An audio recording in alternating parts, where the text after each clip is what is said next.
Kurczę, no boję się dzisiejszego dnia. Mam 270 km do gniazdka. Potwierdzonego gniazdka. A tutaj straszny wiatr, niestety. Straszny wiatr, który towarzyszy mi od już 4 dni. Ten wiatr jest po prostu okropny i wieje prosto w dziób. Strasznie mnie boli ten wiatr, strasznie ogranicza mi zasięgi, powoduje, że muszę jechać znacznie wolniej. No i kurczę, z ledwością dojeżdżam do zaplanowanych miejsc. Coś okropnego. 9:34. Czas nie najlepszy na wyjazd. No niestety dopiero pół godziny temu skończyło się ładowanie.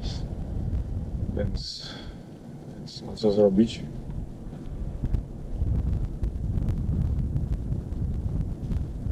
I tu mam... No teraz mi pokazuje 260 km. To jest lepiej, ale ciągle to jest kurczę wyzwanie przejechać 260 km. No dobra. Jedziemy walczyć z wiatrem na pustyni. Zamelduję się z trasy po jakimś czasie. Oszczędzając baterię, no to jest jazda kurczę straszna, bo to jadę 20 na godzinę, 25, czasem do 30 się rozpędzę. Gdyby wiatru nie było, to bym mógł jechać no tak oszczędzając, żeby pokonać 270 km, czy tam 260, to bym mógł jechać tak z 50 nawet na godzinę, 40-50 w dobrych warunkach. A tutaj przez ten kurczę wicher będę jechał 20 na godzinę. Kurde, w sumie pech. Ale nie poddajemy się, jedziemy. Na razie komputer pokazuje 244 km zasięgu. Nazywam się Arkady Paweł Fidler. Od wielu lat pasjonują mnie dalekie wyprawy samochodowe. Tym razem jako pierwszy człowiek na świecie próbuję przejechać przez Afrykę autem elektrycznym. Jestem w Saharze Zachodniej. Jadę dosłownie szukać prądu na pustyni. Kolejny meldunek z trasy. Przejechane 50 km po 2 godzinach jazdy. No i to jest całkiem nieźle, bo ograniczyłem zużycie energii średnie do 10,2 kWh na 100 km, całkiem nieźle. Zasięg 238 km, ostatnio było 241, więc według komputera przejechałem 3 km, a tu raptem 30 przejechałem. No a jeszcze do pokonania 200 km. No, wygląda to całkiem nieźle. Wiatr jest, ale jakby troszeczkę słabszy, więc jest nadzieja, że będziemy dzisiaj o dobrym czasie u miejscu ładowania, następnego ładowania. A udało się dotrzeć już tutaj nad ocean. Zbliżyliśmy się do oceanu, po lewej, tam, proszę, ocean. Sahara, ocean.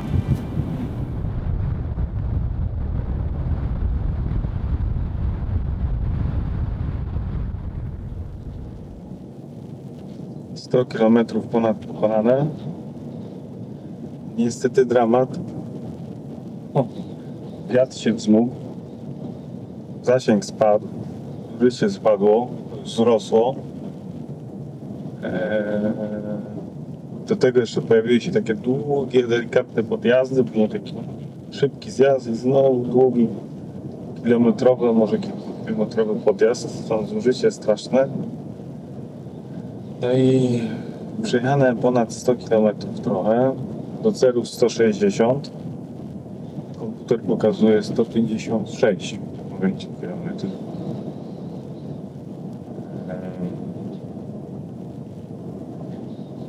Zużycie wzrosło do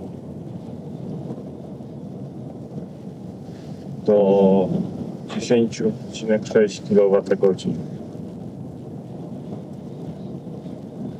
Także dramat, znowu dramat. A wieje tak strasznie. Straszliwe po prostu.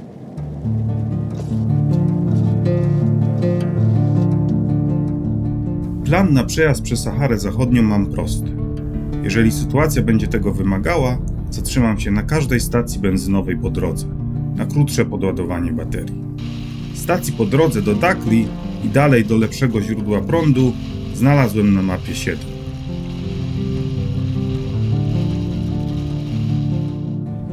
No wieje niestety strasznie. Wiatr zabija mój zasięg. Zabija mój zasięg i obawiam się, że nie dojadę z tym stanem baterii do celu dzisiaj. Więc liczę na jakiś prąd po drodze. Gdzieś tutaj jest jakaś wioska za jakieś 80 km. Może tam będzie prąd. Inaczej stanę, bo jest ciężko. Z takim wiatrem to po prostu nie da rady. Nie da rady. Zatrzymuje mnie ten wiatr dzisiaj. Co zrobić? No?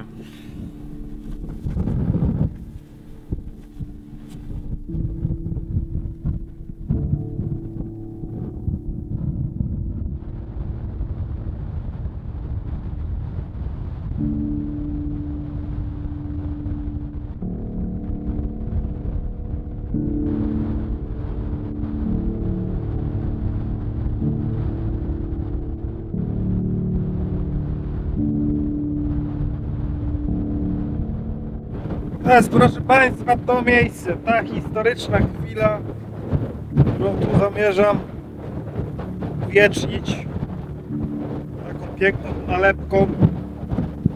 Nalepki, które zgubiłem, później je znalazłem.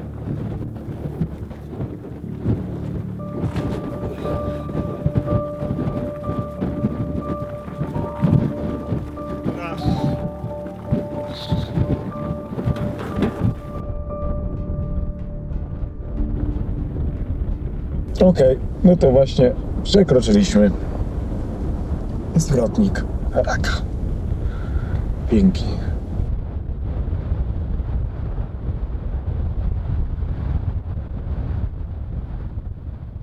Argup, miasteczko niestety ciemne. Jakby tam żywej duszy nie było. Ale kawałek za miasteczkiem jest stacja benzynowa. Tam widzę żarówkę. Palącą się żarówkę. To może być to. To miejsce. Proszę, żeby było gwiazdko. Bardzo proszę. Tu w tym miejscu.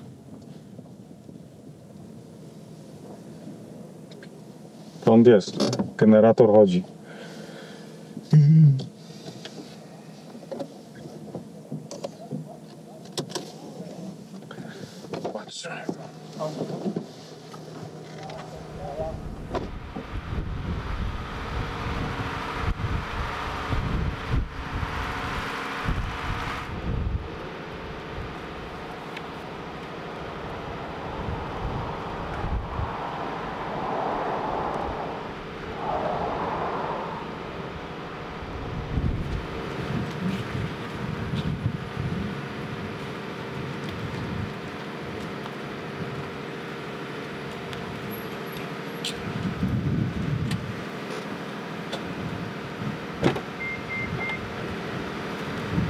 Co?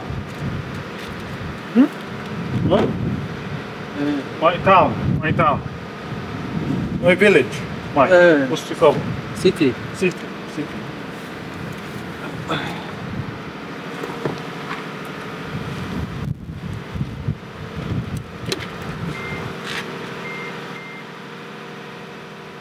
Yeah. Charge. So duur, okay, duur.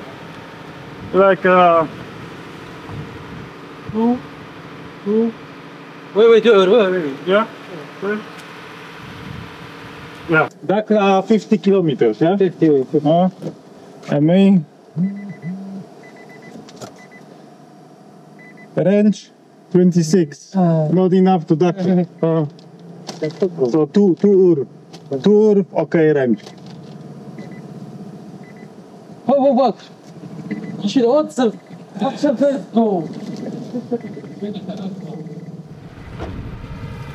Chyba się ładuje, jeszcze muszę sprawdzić z moją apką, ile to się ładuje. Yeah. No i tutaj był prąd i się prąd skończył. Niestety. 45 minut działał. Godzina 10, stacja zamknięta. Generator wyłączony, niestety. Nie dało się namówić, żeby był dłużej włączony. No i trzeba tutaj zostać na noc. Kurczę, niewiele zabrakło. 40 km zasięgu po tym 45-minutowym ładowaniu samochód pokazuje, a ja mam do celu 55 km. No nic, w każdym razie tutaj postój na noc, rano stacja otwarta, mam nadzieję jeszcze w godzinę trochę podładować i ruszyć.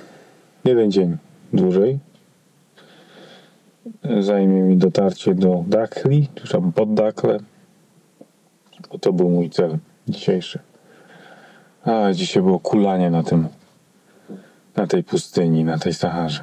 Kulając się przez Saharę, można by było zatytułować ten dzisiejszy dzień. Dobranoc w takim razie. Namiocik tam stoi pod ścianą do jakiegoś budynku stacji benzynowej. Dobranoc. Dobra, jest godzina 10 chyba. Generator się włączył. Tak spędziliśmy noc miłą na stacji benzynowej. Ale żeby włączyć generator, to musiałem kupić 7 litrów benzyny. Czy tam diesla. Ale no, co zrobić, no?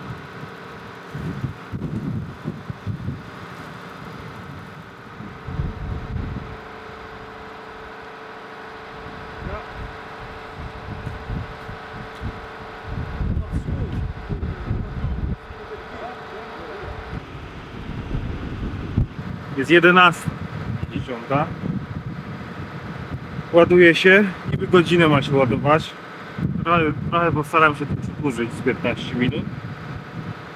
No i w drogę. Droga dzisiaj 55 km do tego mojego celu wczorajszego. I nie udało się dojechać przez wiatr. Wiatr niestety cały czas wieje, co słychać. Ale dzisiaj to nie powinno stanowić problemu. Jutro może być problem znowu wiatr. Noc była średnia. Psy jakieś ujadały tutaj. Chodziły po tej stacji. No to niebo było piękne. 58 km, 22% baterii. Jedziemy. Wyjścia nie ma. A ty pomógł, na szczęście to miło.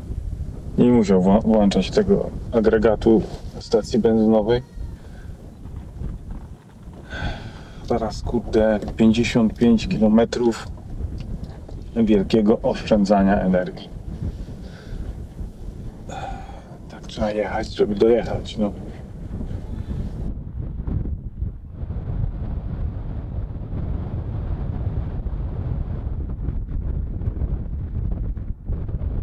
Jeszcze 10 km, ale to wszystko znowu zniknęło mi bez wskaźników. No, pewnie na styk bym dojechał, ale tu jest stacja. Mam nadzieję, że jest gniazdko z prądem. Będę w stanie chociaż pół godziny podładować, żeby tak ze spokojem dojechać.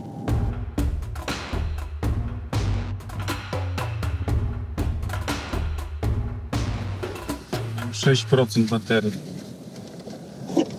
45 minut ładowania, 6%.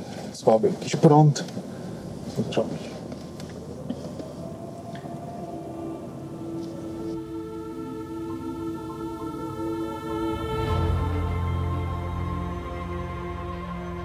Jeden kilowat został brany hotelu. Ja pierdzielę. Kurde. Żeby był tu prąd, bo już nie ma innej szansy na naładowanie. Prąd się znalazł. Nie ma go wiele. Pochodzi z baterii i paneli fotowoltaicznych. Właściciel ośrodka godzi się na ładowanie z przerwami. Nie prąd jednak w tym momencie ekspedycji jest moim największym zmartwieniem. Albert, operator kamery i fotograf, ze względu na nagłą sytuację domową, jest zmuszony wrócić z Dakli do Polski. Wieści z moich domowych stron też nie są dobre. Mój synek jest w szpitalu. Kupuję bilet na prom z Tangeru do Barcelony i właściwie pochłania mnie tylko myśl, by na niego zdążyć i wrócić do domu. Po 2 dniach ładowania baterii zbieram się w sobie i ruszam w drogę.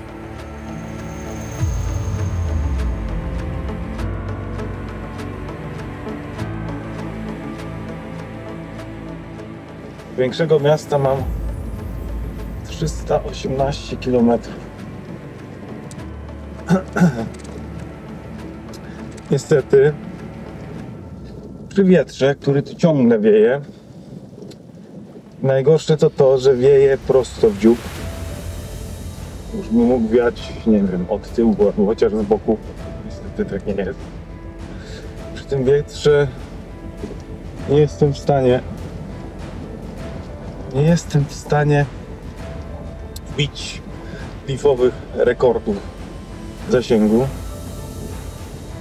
więc muszę podzielić tą drogę na 2 odcinki, ale po drodze znowu jest niepewnie z prądem. Liczę na 4 potwierdzone stacje benzynowe, na których mam się zatrzymać. Ostatnia jest jakieś 15 km przed celem.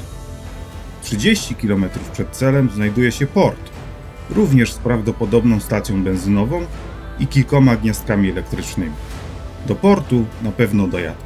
Moja głowa niestety jest daleko poza autem i wyzwaniami, jakie niesie droga przede mną. Omijam 2 najbliższe stacje benzynowe. Reflektuję się na kilkadziesiąt kilometrów przed trzecią.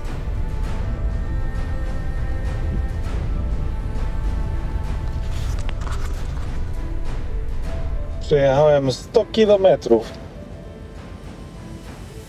Trzymam do stacji benzynowej, gdzie możliwe, że będę mógł się podładować 74 km. A do miasta tego dużego, tam gdzie na pewno jest prąd, jestem przekonany. Strasznie by było, jakby nie było prądu. Ale jestem przekonany, że będzie. To jeszcze 218 km. Wieje cały czas niestety, choć zasięgi dzisiaj są całkiem niezłe, bo teraz pokazuje mi samochód 222 km zasięgu.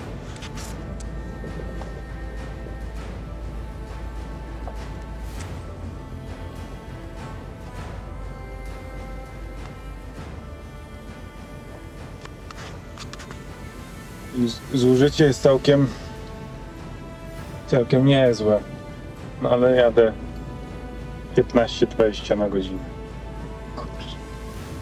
Ta podróż wymaga ogromnej cierpliwości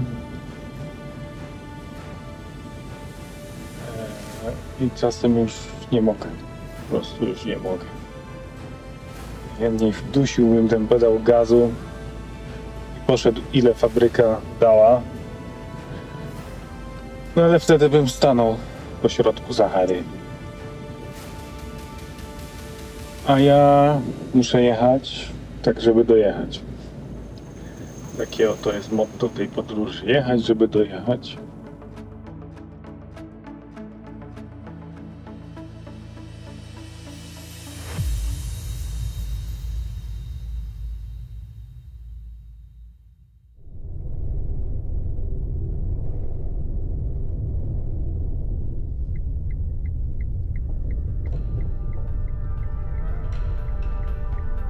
Prądu jeszcze nie ma. Będzie o 7, czyli za godzinę. Za 45 minut dokładnie. -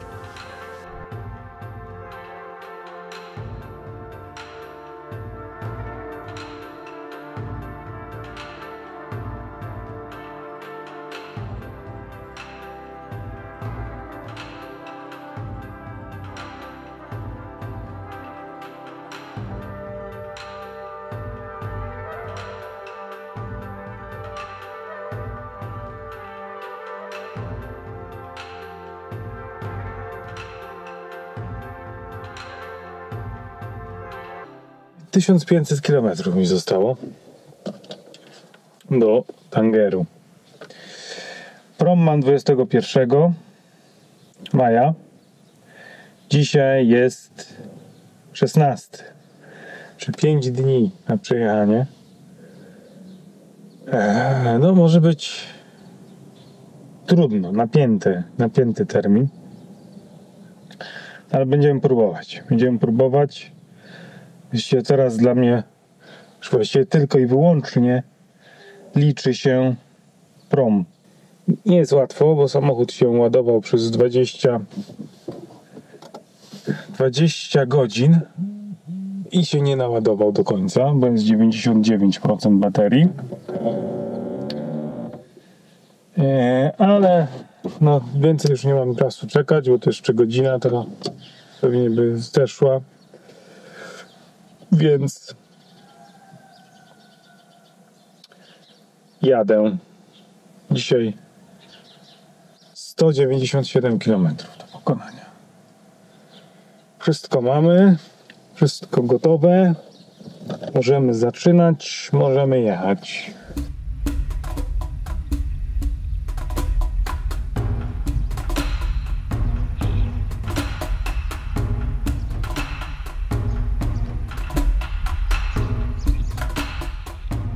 Nie jest łatwy przejazd przez Saharę Zachodnią.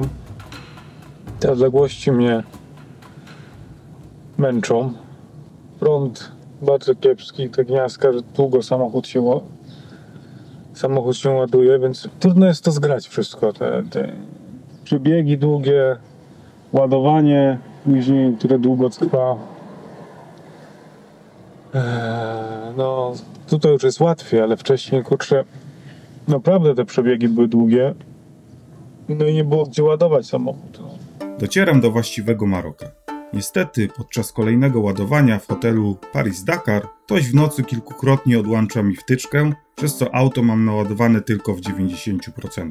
Nie wróży to nic dobrego przed wjazdem w marokańskie góry. Jak do tej pory, podczas podróży, jeszcze nie zabrakło mi prądu. Kurde, przez te odłączanie w nocy nie przydajadę dzisiaj do celu, no. 150 km zostało, mam w zasięgu niby 180. Tylko tu mi, kurczę, góry się pojawiają. Na tych górach to rezerwa 30 km to zniknie w przeciągu 5 km, kurde.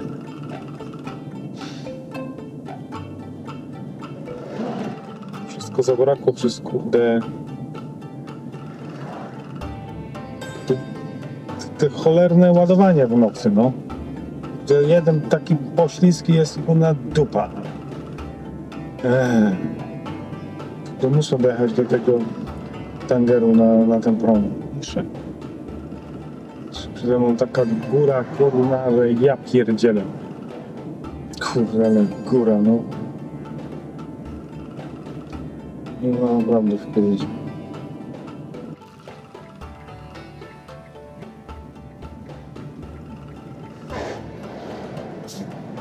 Prawie 100 metrów przewyższenia góra. Zabrała 20 km zasięgu. Rezerwę 10 km.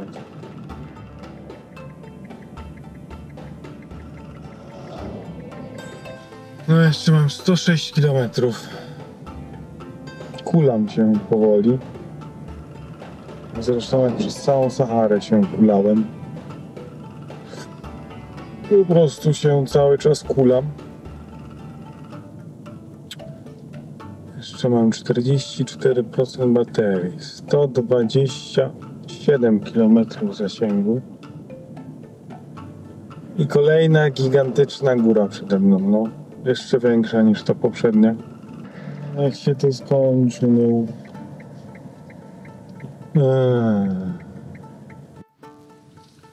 No wreszcie będziemy zjeżdżać, ale kurczę, no ja nie wiem, czy już nie odrobię tych strat. 81 km zasięgu, straciłem 5% baterii. Jeszcze mam 100 km do wykonania, nie? Masakra. Kurwa, następny podjazd, nie? Ja pierdzielę. Masakra jakaś, masakra. Znowu podjazd, nie? No.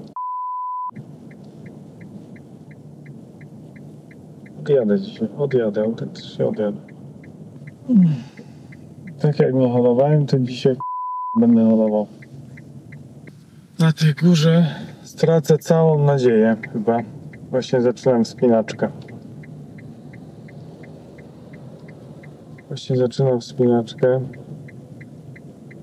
I tutaj wszystkie moje nadzieje pójdą z piaskiem pustyni na tym wietrze. Autentycznie nie mogę już. Są ostatki sił woli, żeby jechać. Tylko ten prom mam w głowie. Jeszcze taki podjazd, nie? Można. Wszystko tu kurna pójdzie. No już mam poniżej 30%. To nie ma szans. Jeszcze nie naładuję samochodu na jutro. Muszę ładować. Holować, znaczy się. Pierwszy raz podczas wyprawy wiem, że zabraknie mi prądu. Staję na poboczu, wyciągam linę holowniczą i próbuję zatrzymać pomoc z nadzieją, że na holu awaryjnie podładuję baterię, używając systemu rekuperacji energii. Niestety ludzie nie chcą mi pomóc. Boją się, nie mogą. Na szczęście jeden z zatrzymanych kierowców uświadamia mi, że za 5 km jest kafejka i tam na pewno znajdę wsparcie. Zatrzymałem się 70 km przed William, mojego celu dzisiejszego. No niestety nie dojadę tam bez doładowania się. Myślałem, że ktoś mnie podholuje i w ten sposób naładuje samochód. Okazuje się, że ludzie są niechętni, bo jest to nielegalne tutaj. Tylko wyspecjalizowany samochód może holować. Inny. Nie wiem jak to działa. W każdym razie tutaj dwóch takich miłych ludzi poznałem. Jeden mówił po angielsku. No i podłączyłem się tutaj w tej kafejce. Akurat kończy się Ramadan, więc ludzie zaczynają jeść. Ja też zaczynam jeść. No i może spędzę tutaj noc. Albo uda mi się znaleźć kogoś, kto mnie podholuje, żeby doładować samochód, żeby dojechać jednak do celu. No zobaczymy jak to będzie. Dwie opcje. Albo to, albo tutaj ładuję do rana. Zobaczymy.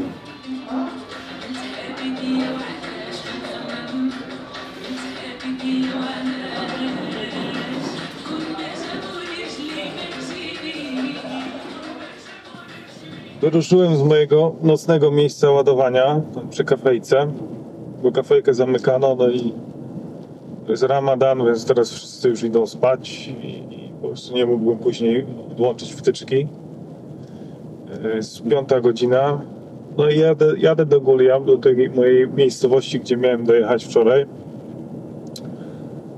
Na szczęście podładowałem trochę samochód, choć nie starczy mi to na dojechanie do Agadiru. Ale skróci czas ładowania, jak dojadę do Guliam, ale tam muszę znaleźć jakąś wtyczkę, przynajmniej na te 8 godzin, żeby mieć szansę wieczorem dojechać do Agadir. Tak jest w każdym razie plan. Jadę atakuję, nie wiem, stację benzynową, ładuję przez 8 godzin, może 7, no zobaczymy jak to pójdzie, może 6. Mam 200 km w każdym razie do przejechania z Guliem. Tak, muszę to wyliczyć na styk, że do Agadiru dojechać, a w Agadirze jest ładowarka już taka dedykowana samochodom elektrycznym, więc tutaj będę szybciej ładował już tam. I to mi da szansę generalnie. Nadzieję na dotarcie do promu. Wszystko teraz rozchodzi się o ten prom. Na nic innym nie zależy, tylko na tym, żeby dotrzeć do tego promu. Ładuje się samochód. Dojechałem ostatecznie do Gulim. Z małą przerwą na ładowanie tam w tym barze. Tu dotarłem. Będę ładował przez 7 godzin tutaj w tym hotelu. I ruszam dalej do Agadir i mam nadzieję dotrzeć dzisiaj wieczorem do Agadir, do ładowarki. Ale na razie udało się, kurczę, po tych problemach wszystkich samochód się ładuje, więc super.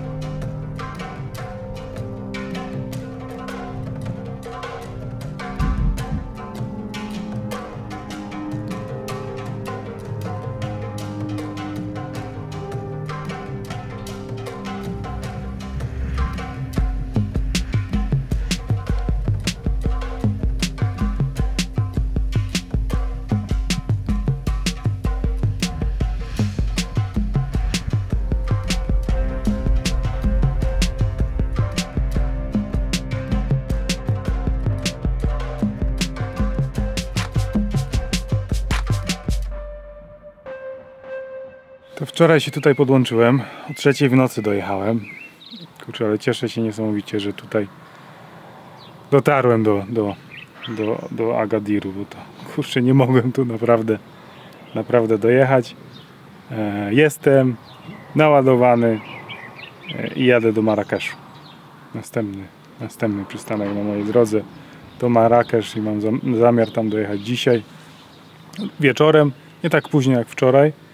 Mam nadzieję dojechać do 12:00 i tam do hotelu, gdzie jadę. Przy tym hotelu chciałbym się zatrzymać. Mam nadzieję, że mi tam pozwolą naładować samochód, bo jest tam ładowarka taka trochę szybsza, z której to Nissan będzie się ładował około 5 godzin. Więc w ogóle rewelacja i to mi da szansę, żeby jednak zdążyć na prom, który wypływa za 2 dni. A jeszcze 820 km do pokonania.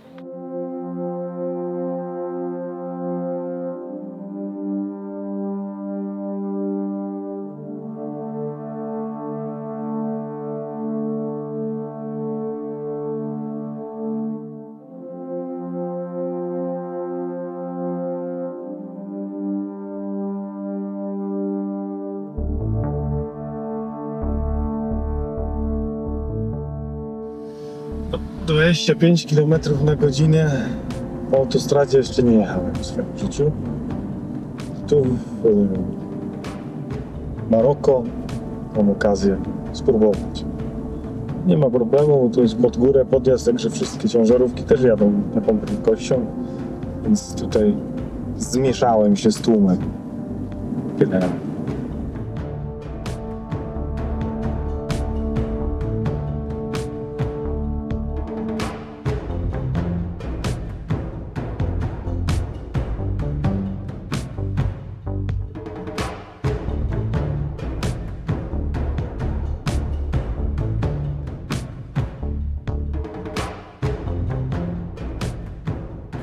To ładuje się maszyna, dojechałem 10 wieczorem.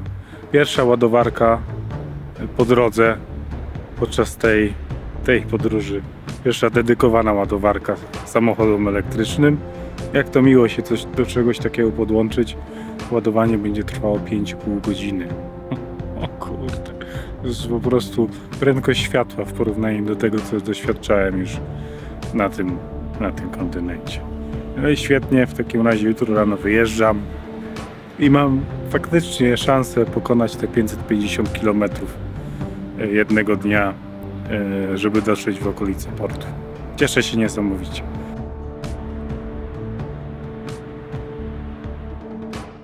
Gdzie my jedziemy dzisiaj? Najpierw jedziemy do ładowarki za 70 km, bo jest ładowarka, tam się podładujemy.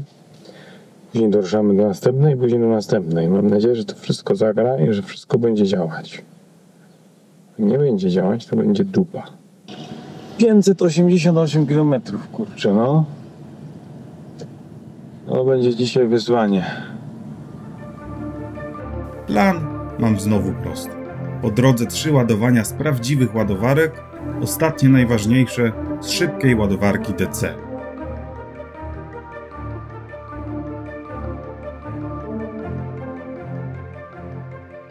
Dojeżdżam do pierwszego miejsca do ładowania. Green Energy Park po 80 km. Tutaj jest taki park czystej energii. Tylko że jest niedziela i nie wiem, że to jest ładowarka, tylko problem w tym, że jest niedziela. I nie wiem, czy będę w stanie się tu dostać, no. W niedzielę jest ośrodek zamknięty, ale udało mi się pogadać tutaj z szefem chyba i wjeżdżam. Ładowareczki stoją pięknie.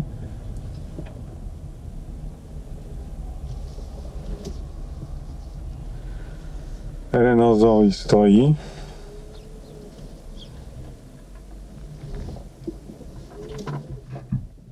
Ładuję samochód w fajnym miejscu. Samochód ładuje się z energii słonecznej. Rewelacja. No, energia słoneczna i samochód elektryczny to jest po prostu doskonałe połączenie. I tutaj pod Marrakeszem, 80 km za Marrakeszem, zatrzymałem się. Stoją 4 ładowarki. Na takie godzinne podładowanie się zatrzymałem, aby później ze spokojem dotrzeć do Casablanki, gdzie ponoć jest też taka ładowarka gdzieś tam na stacji benzynowej. No ale no piękne miejsce, taki ośrodek, mnóstwo paneli słonecznych, no coś świetnego. Podładowaliśmy 11% przez niecałą godzinę, także ekstra. Jedziemy teraz na następną ładowarkę przy Casablance, pod Casablanką.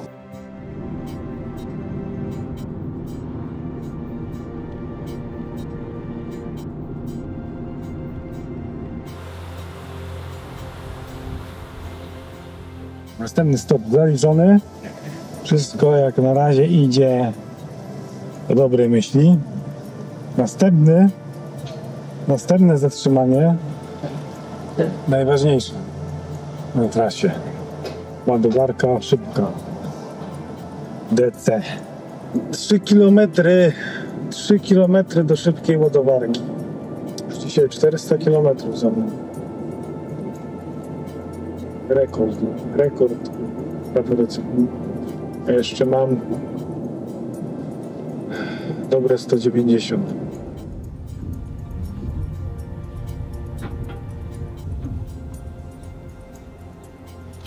Ładowarka marzenie, po prostu marzenie.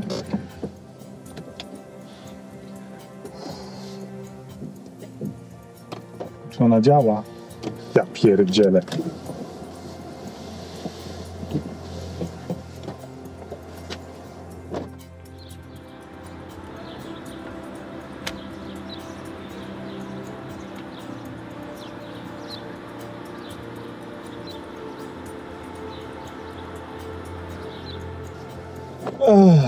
Nie wyobrażacie sobie,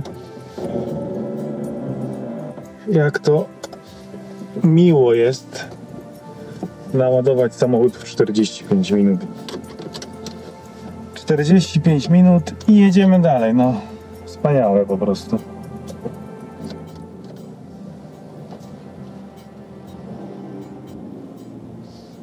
Wspaniałe.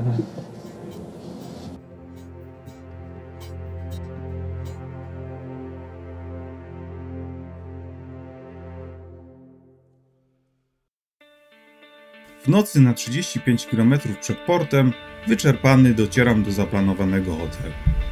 Setny i ostatni raz podczas wyprawy podpinam afrykańskiego lifa do gniazdka elektrycznego i idę spać. Zdążę na 10 rano do portu.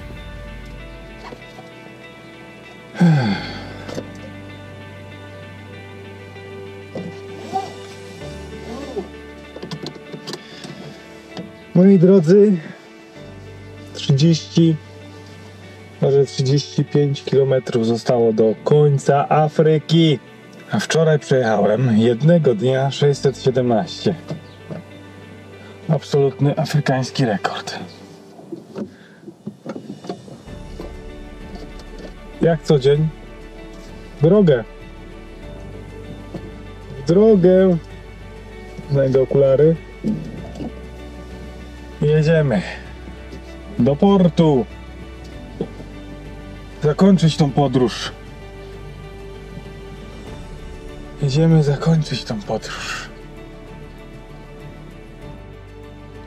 Cała ta podróż, cała trasa, wszyscy ci ludzie, te miejsca,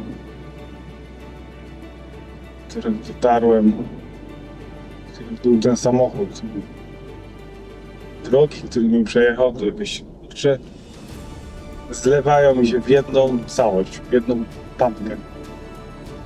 Będę potrzebował pewnie kilka dni, aby to wszystko się ułożyło w głowie. To jest jakiś taki niesamowity natłok, różnych bodźców i informacji.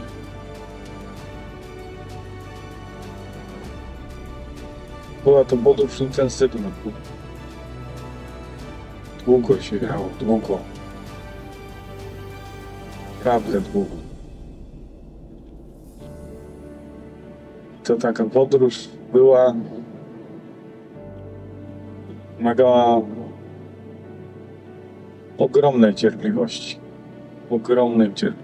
gigantycznej wręcz. Zmęczony jestem, nie powiem, nawet bardzo jestem zmęczony. Dzisiaj, tego ostatniego dnia na tym kontynencie, w tym kraju,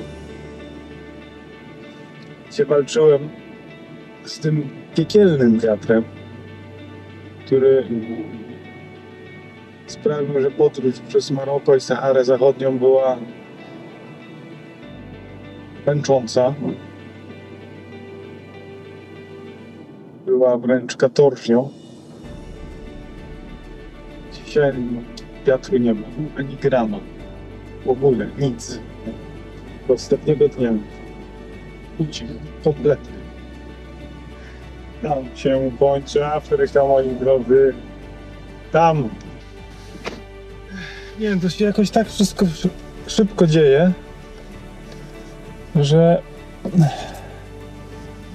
bo jestem w porcie, mam już bilet na prom i jadę na odprawę celną. Niezłe jaja.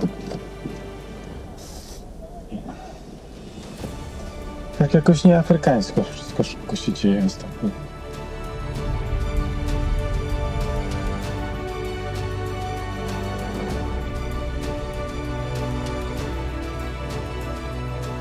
Hello? Yep. Finish that off, Okay. And the one there? Wait, police.